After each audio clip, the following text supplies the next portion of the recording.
Days 56 of Nancy disappearance. Someone offered to sell the kidnapper's name. 1 Bitcoin. $70,000. And the FBI never paid it. That email arrived on February 12, 11 days after Nancy Guthrie disappeared. The person who sent it said they knew exactly who took her. They said they feared retaliation. They said the situation had changed overnight and they needed to disappear after giving up the name. And then analysts compared the writing style of that email to the original ransom notes. It matched. Same voice. Different wallets. Different ask. Which means the person offering to sell the kidnapper's name may have been the kidnapper. Day 56. Nancy Guthrie has not been found. And the FBI has had that email for 44 days. By the end of this video, you will understand why that email may be the most important piece of evidence in this entire investigation, and why the people who received it have said absolutely nothing about what it revealed. If you are new here, make sure you are subscribed, because when this case breaks, you will want to have been following it from the beginning. This is what happened. Before the Bitcoin wallets. Before the FBI. Before the masked figure at the door. There was an 84-year-old woman living alone in the hills north of Tucson, Arizona. Her name is Nancy Guthrie. She went to church virtually every Sunday morning. She took heart medication every single day, not optional, not occasionally, every day, because she had a pacemaker and her heart depended on it. She had a daughter named Annie who lived close enough to have dinner with her on a Tuesday night. And she had another daughter, Savannah, whose face millions of Americans see on their television screens every morning on the Today Show. Nancy was a woman with a routine. A quiet life. A neighborhood she knew. A front porch she recognized in the dark. That routine is exactly what made her a target. January 31st, Nancy took an Uber to Annie's house for dinner. Her son-in-law, Tommaso Cian, a science teacher who had lived in Tucson since 2006, drove her home around 9:50 p.m. He watched her walk inside. He drove away. Her phone stayed in the house. Her wallet stayed in the house. Her medication, the medication her heart needed every single day, stayed in the house. The next morning, Nancy didn't show up for church. When her family arrived, the back doors were propped open. There was blood near the front entrance. DNA confirmed it was hers. Her doorbell camera had been tampered with. And Nancy Guthrie was gone. Sheriff Chris Nanos said it plainly and publicly, this was not a disappearance. This was a targeted abduction. Planned. Prepared. Executed by someone who knew exactly where she lived, how she lived, and when she would be home alone. The question is, how did they know? Here is the detail that most coverage mentioned once and never returned to. 3 weeks before Nancy was taken, on January 11th, surveillance footage shows a masked figure at her front door. Same location. Same approach. Same mask. Nothing happened that night. Nancy was not taken. The figure left. But he had been there. Watching. Learning. The family's statement on March 22 specifically asked the public to focus on 2 time windows, the night of January 31st, and the late evening of January 11th. 3 weeks apart. Same target. Same method. He came twice. The first time was reconnaissance. The second time, he came prepared. Think about what that requires. Not just nerve. Not just desperation. Time. Patience. Knowledge that could only come from observation, close, sustained, repeated observation. He knew which camera was where. He knew which light above Nancy's front door was already broken. He knew where she kept her Apple Watch inside the house. Details that were never made public. Details that required someone to have been near that property, watching her life, for longer than one night. Sheriff Nanos confirmed publicly, this home was targeted. This abduction was planned. The FBI knows this. Which is why, weeks into the investigation, agents returned to Nancy's neighborhood to ask a very specific question. They requested the names of every contractor and construction worker active in the area in the days and weeks before January 31st. Several properties near Nancy's home had been under construction. Workers had legitimate reasons to be in that neighborhood. To park nearby. To observe the same streets, the same houses, the same routines, day after day, without anyone thinking twice. That inquiry has not produced a public arrest. But it tells you something about where investigators believe the preparation began. Someone was close to Nancy Guthrie's life long before the night they took her. The central question of this entire investigation is not just who. It is how close. Every time Bitcoin appears in a news headline, the word that follows it is anonymous, untraceable, digital cash, no paper trail.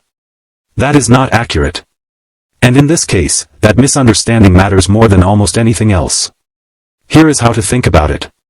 Imagine a bank vault made entirely of glass. Anyone walking past can see every dollar inside, every deposit, every withdrawal, every transaction. The glass never fogs. The record never disappears. It is all visible, all the time, permanently. But there is no nameplate on the vault. You can see everything moving through it. You just cannot automatically see whose hands put it there. That is Bitcoin. The wallet address in the original ransom note, a long string of numbers and characters sent to Cole News 13 in Tucson, is publicly visible right now. Anyone can enter it into a blockchain explorer and see every transaction that has ever moved through it. The ledger is permanent. It cannot be altered. It cannot be erased. What it doesn't show is a name. That is where blockchain forensics firms come in. Companies like Chainalysis, Crystal Intelligence, and Lionsgate Network specialize in connecting wallet addresses to real identities, by tracing how funds move, identifying which exchanges were used, and then obtaining, through legal subpoenas, the verified identity information those exchanges are required to collect. Name. Address. Government ID.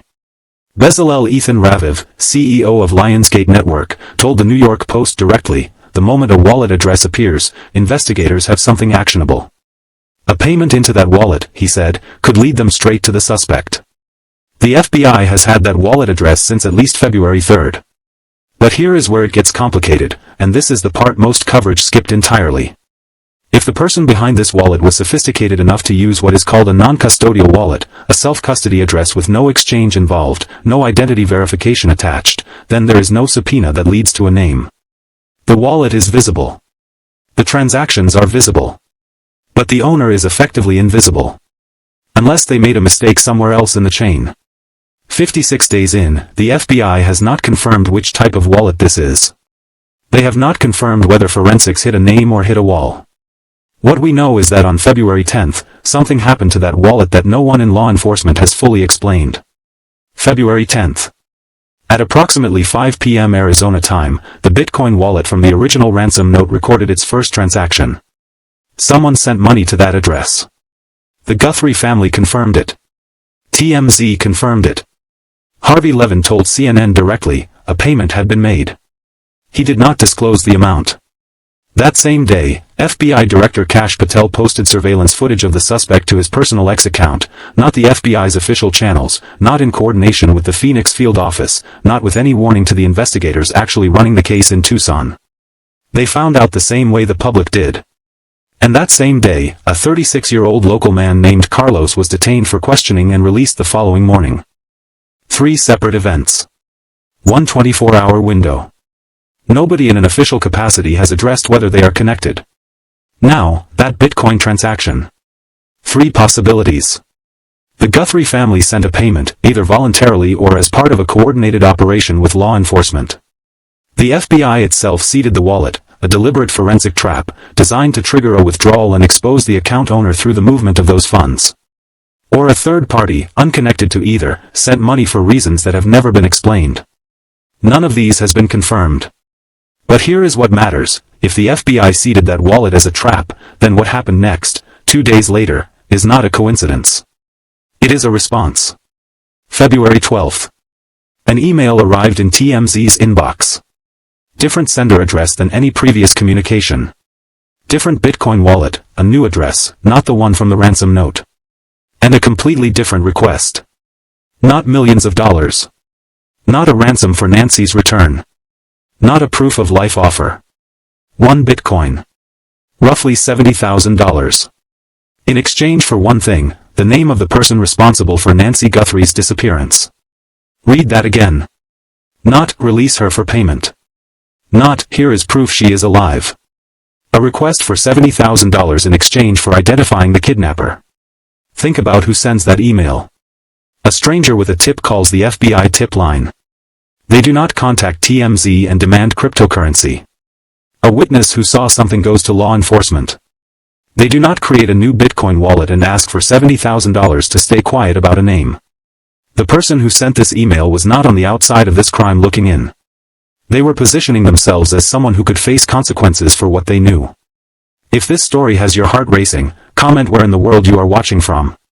We love to see how far our videos travel on the world map. TMZ passed the email to the FBI. No funds were transferred. The next morning, February 13th, a second email arrived from the same sender. They complained they were not being taken seriously. They said the situation had changed overnight. They said they would need the money to lay low after coming forward, because they feared retaliation from the person they were about to name. They also expressed specific fear of being implicated the way Carlos had been, the delivery man who was briefly detained and then released. That detail is precise. That detail is current. That detail reflects the specific language being used in the investigation at that exact moment in time. This was not a random person following the news. And then, the piece that received almost no sustained coverage after it broke. News Nation and TMZ both reported, the writing in those emails matched the writing in the original ransom notes. Same voice. Same construction. Same patterns across all four communications. Multiple analysts described them as consistent. Same writer. Different wallet. Different ask.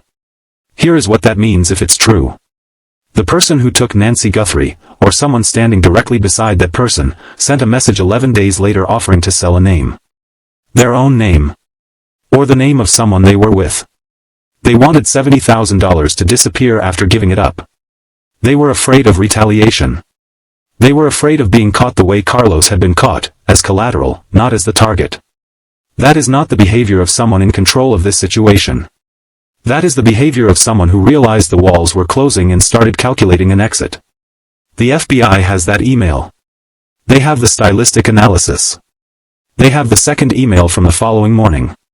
Since February 13th, that sender has not been publicly heard from again. Now the third thread.